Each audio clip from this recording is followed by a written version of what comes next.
Salam alaikum à tous et bienvenue dans ce nouvel épisode de Mes bricolos. Alors, vous le savez certainement, pour ceux qui regardent la vidéo, on est quand même au 21e épisode, donc maintenant c'est plus un secret. On est à Marrakech, je fais ces émissions en direct de l'agence de design Youdish du Redesign. On est posé ici et je profite 2 fois par semaine de faire cette petite émission. Donc on est au Maroc, on est à Marrakech, et depuis quelques jours c'est le Ramadan au Maroc, donc je voulais profiter aussi de cette émission pour souhaiter à tous les musulmans qui regardent cette émission un très bon et joyeux Ramadan. Et c'est un mois sacré, c'est un mois particulier, c'est un mois où justement on se pose un peu, on réfléchit sur les choses qu'on a faites pendant cette année, et on voit comment on peut s'améliorer, comment on peut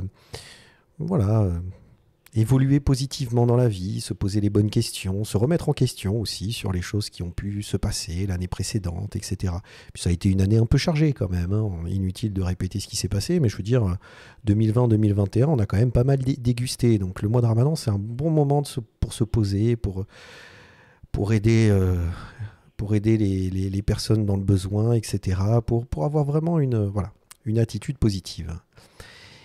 Et ça m'amène aussi à un sujet qui est très intéressant, qui est celui de l'éthique dans le design, de l'éthique dans la conception, dans l'idée qu'on a du métier qu'on veut exercer ou du rôle qu'on a en tant que créateur, et un peu de cette boussole morale. Alors, honnêtement, c'est vraiment l'occasion qui fait que je vais parler de cette actualité, parce que pendant plusieurs jours, et maintenant ça fait quand même pas mal, ça fait 2 semaines que c'est sorti, 2-3 semaines, j'avais refusé jusqu'à présent d'en parler parce que je trouvais pas que ça avait sa place, c'était encore un projet de customisation, de personnalisation, et ça me déplaisait pas mal d'en parler, ça n'avait aucun intérêt. J'en avais discuté avec un copain, on en avait parlé un petit peu, est-ce que je devais en parler ou pas, enfin c'était une question qu'on avait soulevée, mais jusqu'à présent j'avais pas trouvé d'angle intéressant qui pouvait me permettre d'aborder ce sujet de façon intelligente.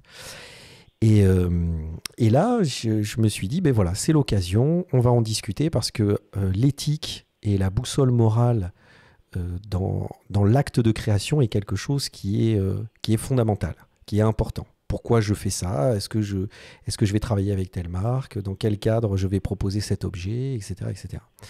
Alors, vous n'êtes pas censé savoir que c'est une question qui est constante en tant que créateur, qui est vraiment quelque chose qu'on se pose régulièrement. Et ces derniers temps, l'actualité, alors là, je pense que si vous n'avez pas vu cette actualité, c'est que vraiment, vous avez éteint votre ordinateur, vous avez éteint les réseaux sociaux, et, parce qu'on en a entendu parler partout. Mais en fait, ce qui s'est passé ces derniers temps, je suis sûr que la plupart des gens qui regardent cette vidéo savent déjà de quoi je vais parler. D'ailleurs, l'introduction m'y amène petit à petit. C'est qu'en fait, Lil Nas X et Mischief ont sorti une chaussure qu'ils ont appelée la Satan Shoes. Alors c'est une Air Max 97, une relique, hein, une icône de Nike, de chez Nike, qui est la Air Max 97, qui est aussi appelée la boulette Shoes, parce qu'elle a un fuselage en fait. Et vraiment,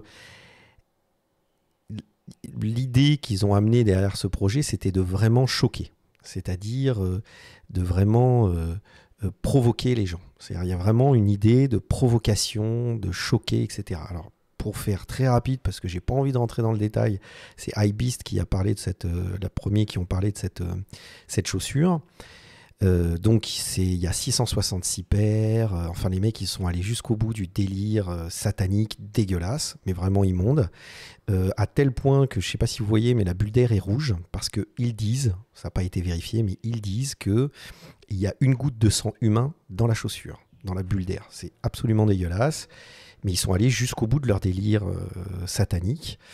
Et c'est pas beau, quoi. Et cette chaussure, donc une série limitée de 660 exemplaires, a été vendue sur Internet en série limitée, donc, et à plus de 1000 €, je crois, donc 10 000 dirhams la chaussure. C'est une chaussure personnalisée, non officielle. Juste après cette sortie, Nike a porté plainte et a retiré toutes les chaussures de la vente. Mais c'est parti en quelques secondes, c'était sold out, donc maintenant les prix s'envolent autour de cette chaussure et ça a beaucoup fait parler, c'est-à-dire que le but était littéralement de choquer. Et c'est pas la première fois que cette marque, qui est en fait une entreprise qui s'appelle Mischief, alors en anglais, mischief, ça veut dire sottise. Euh, voilà, donc ils expliquent leur démarche en disant que eux, ce qu'ils cherchent à faire, c'est de provoquer. Et je vous dis, même le nom de l'agence du studio qui a personnalisé cette chaussure avec Lil Nas X porte cette idée-là. Donc ils ne mentent pas, hein, ils disent ce qui est, quoi. Hein. Et le but, c'est vraiment de choquer. Donc ils ne vendent rien. C'est-à-dire c'est un studio qui en plus a reçu des fonds, je crois qu'ils ont plus de 10 millions de dollars d'investissement. Enfin, c'est un truc. Enfin, vous allez regarder, il y a plein de sites internet qui parlent de ce studio, de cette compagnie, de ce studio, plutôt qu'on est quasiment dans de la com. C'est que de la com, hein, c'est que des effets d'annonce. Et après, ils vendent des produits en petites séries limitées. C'est comme ça qu'ils font de l'argent. C'est un peu comme des performances artistiques, si on peut appeler ça de l'art. Et ils avaient sorti une chaussure un peu identique, mais à l'inverse, c'est-à-dire qui était le Holy Water, Holy Shoes, la Biblical Mischief, c'est-à-dire c'était l'inverse, sauf qu'ils avaient mis de l'eau bénite dans la bulle d'air de la Air Max 97. Donc c'est vraiment l'inverse. Là, c'était et même à l'époque, quand ça s'était sorti, donc ça c'était 2-3 ans avant, j'avais trouvé ça mauvais, en fait, pas très intéressant, détournement de code spirituel. Je trouvais que ça apportait rien, quoi. C'était juste encore un effet d'annonce. Tous les blogueurs en avaient parlé, mais j'avais pas trouvé ça intéressant. Mais là, je trouve ça encore plus. Enfin, c'est d'une violence inouïe. Et c'est pareil, c'est le seul objectif. Je regarde les images, ça me dégoûte, c'est de choquer au maximum. Ils ont un site internet et leur principe est très simple. Si vous regardez le site internet, qui est ma foi bien fait, c'est qu'en fait, ce sont des happenings, quoi, complètement des événements, et vous avez les prochains, où il y a même un compte à rebours, où ils donnent les prochaines interventions qu'ils vont avoir. Et à chaque fois, quand on clique dessus, on arrive sur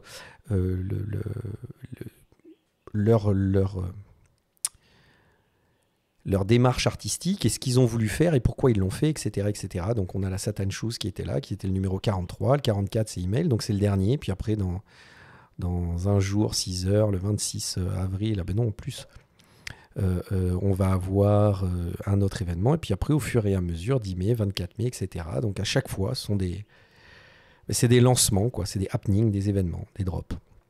Et si on va dessus, les mecs expliquent, donc ils disent, voilà, drop numéro 44, et ils expliquent un petit peu, ils montrent leur démarche, etc.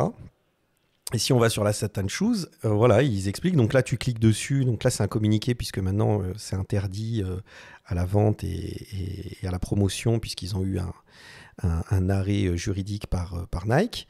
Mais après, ils parlent, ce qui est assez fou, c'est par exemple, si on remonte là-dessus, ils parlent de tous les sites internet qui ont partagé l'article, qui ont partagé, en tout cas, pas l'article, pardon, mais qui ont partagé l'événement qu'ils ont mis en avant.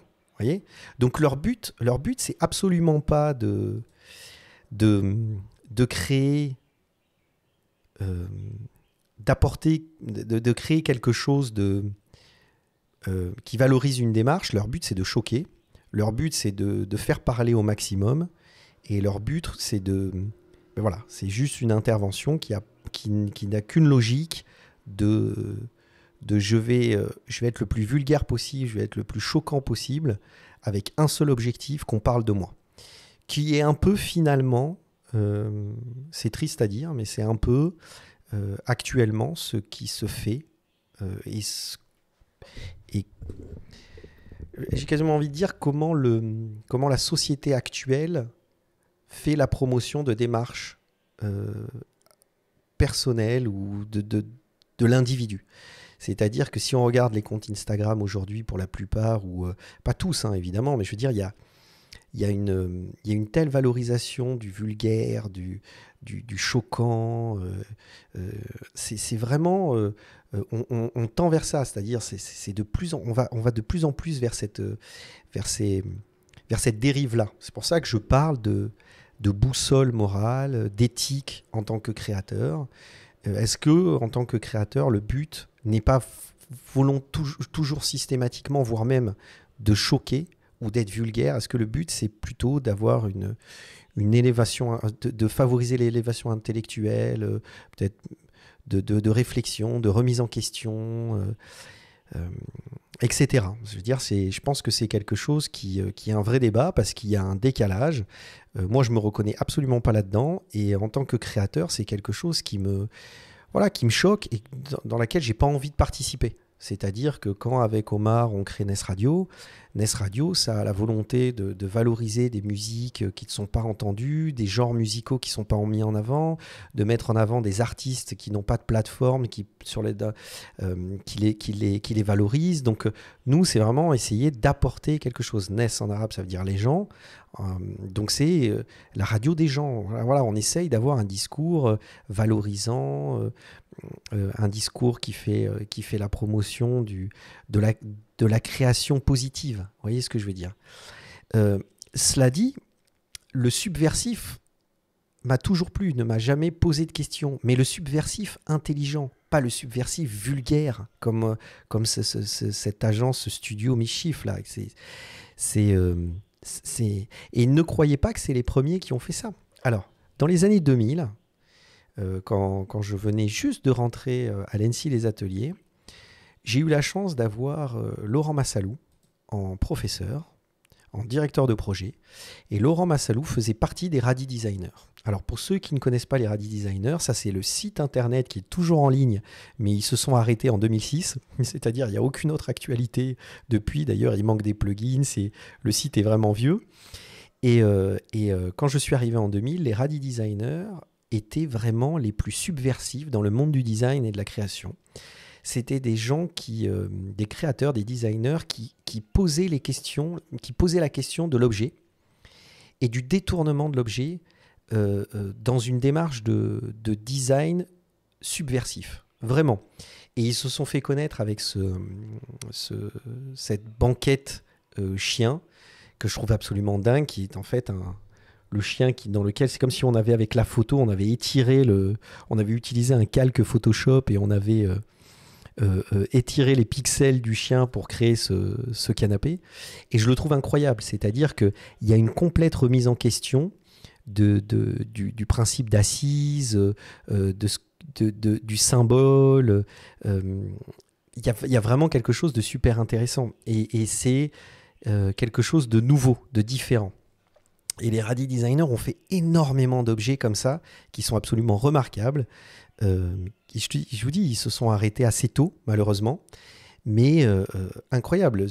Il y a plein d'objets. Enfin, je vous laisserai voir, mais je me rappelle aussi de cette cheminée avec le tapis devant la cheminée. Il y a plein de petits objets subtils, sympas, qui sont des clins d'œil, qui sont des réflexions sur qu'est-ce que l'utile, qu'est-ce que le fonctionnel, qu'est-ce que la création peut apporter de différent, comment on peut re-questionner l'objet, comment on peut apporter du nouveau. Et ça crée tout de suite quelque chose de complètement dingue, de complètement différent. Et ça, je vous parle de ça, c'était 96, 97, 98. C'était vraiment... ça fait plus de 20 ans. Donc le subversif dans le monde du design et de la création, c'est pas nouveau. Enfin, je parle dans le monde de l'objet, parce que dans l'art, ça a toujours existé, c'est pas du tout le souci. Mais je vous parle dans le design, puisque là, mes chiffres, ils font des objets. Hein. Alors, il y a aussi des démarches qui sont plus artistiques, plus dites artistiques, mais la Air Max 97, c'est un objet, c'est un produit. Donc moi, ça me fait tout de suite... Enfin, je réagis à ça, puisque là, on est dans du produit industriel. Donc, en tant que designer, je vois cet objet, je me pose des questions. Donc... Pour ceux qui sont intéressés, franchement, honnêtement, allez voir les Radi Designers, ce qu'ils faisaient à l'époque et les objets qu'ils faisaient, parce qu'il y avait, et même les interviews qu'ils ont faites, qui sont encore disponibles, Laurent Massalou, ce designer, parce que c'est vraiment intéressant sur le questionnement de l'objet, sur de quoi on parle quand on parle d'objets de design, de création de design, et comment on peut questionner l'univers du design et les objets en règle générale.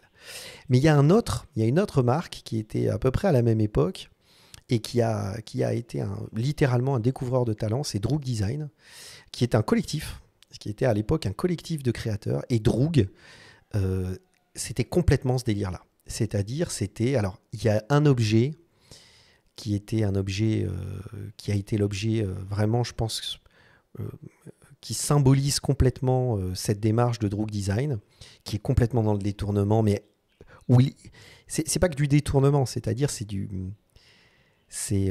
on re-questionne l'objet. Et c'est ce bloc de métal qui était vendu. Alors on achetait ce bloc de métal en aluminium, je crois que c'était ça, avec une grosse massue. Et en fait, tu défonçais le bloc de métal pour créer une assise. Et alors, soit tu achetais l'assise déjà défoncée, soit tu achetais l'assise en bloc de métal comme ça et tu venais la défoncer par un acte définitif pour après créer ton assise. Alors là, évidemment, on n'est pas du tout dans l'objet ergonomie, fonctionnel, c'est pas du tout le principe.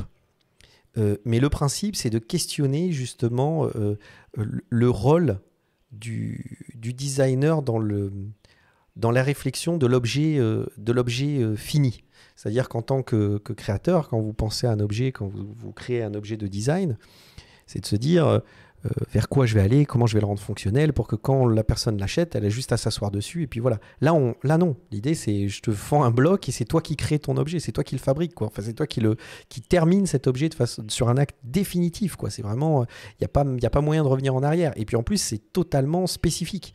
Là, on revient vers un sujet que j'adore, qui est le design non standard. On est complètement dedans. Il y a quelque chose de super beau dans Droog Design. Ils se sont fait aussi connaître avec cette assise-là que moi j'ai vue en vrai, qui est incroyable, posée c'était dans un salon de design qui était complètement dingue, où cette espèce de tronc avec les dossiers qui sont des dossiers récupérés de chaises très connues et assez anciennes. Le côté de la matière originelle et de la matière transformée, c'est absolument remarquable. Je vous dis, je l'ai vu en vrai, ça fonctionne du feu de Dieu. C'était au milieu d'une allée, dans une exposition de design, et les gens venaient s'asseoir autour, c'était super. Il y avait un côté hyper intéressant dans le questionnement de l'objet. Cet objet qui a été fait par Marcel Wanders, qui est la Knot Chair, qui est fait en résine et en fil tressé. Et on a l'impression que c'est un objet mou, mais qui a été figé par la résine. Pareil, je me suis assis dessus, je l'ai vu en vrai, j'ai même eu la chance de rencontrer Marcel Wanders à plusieurs reprises. Et elle est incroyable, cette chaise. Et c'est cette chaise qu'il a fait connaître, et c'est en travaillant pour Droog qu'il s'est fait connaître aussi avec cette chaise-là. Donc c'est vraiment quelque chose de super intéressant, et en termes de démarche, j'allais dire alternative, différente, qui vient questionner l'objet, le rapport qu'on a à l'objet, le rapport qu'on a à la matière, parce que là c'est pareil, visuellement on croit que c'est mou, hein. Je vous jure que quand on le voit en vrai, on se dit mais comment elle tient ? C'est ça qui est super dans cet objet, c'est ça qui est incroyable. Et en plus, c'est un objet qui est totalement créé, c'est-à-dire j'ai pas pris une Air Max 97 et j'ai foutu une goutte de sang humain dedans pour dire ah, regardez, non, c'est vulgaire, c'est petit, il y a pas grand-chose, c'est que dalle, c'est rien. Enfin, je suis désolé, il y a rien dans ce truc-là, il y a que dalle, à part la volonté de choquer pour que tout le monde parle de toi en disant ah, t'as vu, c'est le mec qui a fait ça, enfin c'est l'agence qui a fait ça. Ça n'apporte absolument rien dans le discours. Là, on est vraiment, il y a une réflexion de la matière, du mou et du dur. Il y a vraiment quelque chose de super intéressant. Et l'actualité oblige et le port du masque. Voilà, moi je trouve ça intéressant. Le French mask, où les mecs se sont amusés à faire des franges. On est dans le détournement, le clin d'œil. Qu'est-ce que ça veut dire aujourd'hui ? J'adore parce qu'ils disent ce masque n'a rien de médical. Donc si tu le portes, c'est à tes risques et périls. Parce qu'il ne te protège absolument de rien. Mais on questionne l'objet, c'est-à-dire on crée du nouveau en questionnant l'objet. Et c'est ça que je trouve très intéressant dans ces démarches-là. Donc faire du design subversif, faire du design qui interroge, c'est hyper important. Faut le faire, faut avoir cette démarche-là, faut, en tant que créateur, en tant que designer, se dire comment je peux questionner l'existant, comment je peux réinventer l'existant, comment je peux m'approprier des objets existants et comment je peux les détourner pour faire que ça provoque une discussion, un dialogue, mais dans une démarche positive de questionnement de l'existant, dans une démarche constructive. Et je pense que c'est ça la boussole morale, ou en tout cas l'éthique, et ce qu'on pourrait conclure, c'est qu'en 20 ans, en 25 ans, on est passé de ce type de création avec Droog Design, les Radi Designers, et il y en a d'autres, hein, ce n'étaient pas les seuls, qui questionnaient l'objet à cette espèce de truc avec Mischief qui s'appelle ça aurait pu s'appeler bullshit, ça aurait été pareil, où on va dans le vulgaire, on va dans le plus que le vulgaire, quoi. C'est vraiment l'abject, le vulgaire, le mauvais, le sale. Enfin, c'est pas intéressant. Alors, ce qui amène, et c'est pour ça que je trouve que ce qui est intéressant dans tout ça, c'est qu'au moins, on en discute, on en parle, et on donne son point de vue. Et ça me permet d'aborder ce sujet-là. Et peut-être que ce qu'il y a de positif là-dedans, si on doit tirer un élément positif de cette création, c'est que ça ouvre la discussion et surtout que ça permet d'aborder ce type de sujet et de dire que c'est pas forcément dans la provocation violente et vulgaire qu'on peut se faire connaître. La subtilité, l'intelligence, moi je cherche à valoriser ce genre de choses dans tout ce que je fais avec ma sœur Mia, dans toutes les démarches qu'on a, c'est que chaque fois qu'on est soumis à des difficultés, c'est comment, dans notre agence de design, hein, bien sûr, mais même en règle générale, mais comment tourner ça positivement, comment apporter du nouveau, comment créer de l'intelligence dans des moments difficiles et compliqués. Et d'ailleurs, Mes Bricolos, cette émission est née de cette idée-là, de cette frustration-là, de dire qu'on pouvait plus se rencontrer, qu'avant il y avait des expos où on pouvait discuter ensemble et parler de ces actualités de la création. Aujourd'hui, ça n'existe plus et que finalement, faire ces vidéos et la possibilité de pouvoir garder ce lien et parler de projet, parler de création. Donc c'était tourner cette frustration et cette contrainte en essayant de faire quelque chose de positif dans l'échange et le partage. Donc n'hésitez pas à partager cette vidéo, à en discuter, à donner vos commentaires et à faire en sorte que on continue la discussion dans les commentaires ou même en partageant. Moi je trouve ça toujours très intéressant. Et puis merci de m'avoir suivi. On est sur l'épisode 21 et donc bon Ramadan à tous les musulmans qui nous écoutent. Et puis on se retrouve la semaine prochaine, Inch'Allah, pour une nouvelle émission de Mes Bricolos. Slama à tous. Ciao.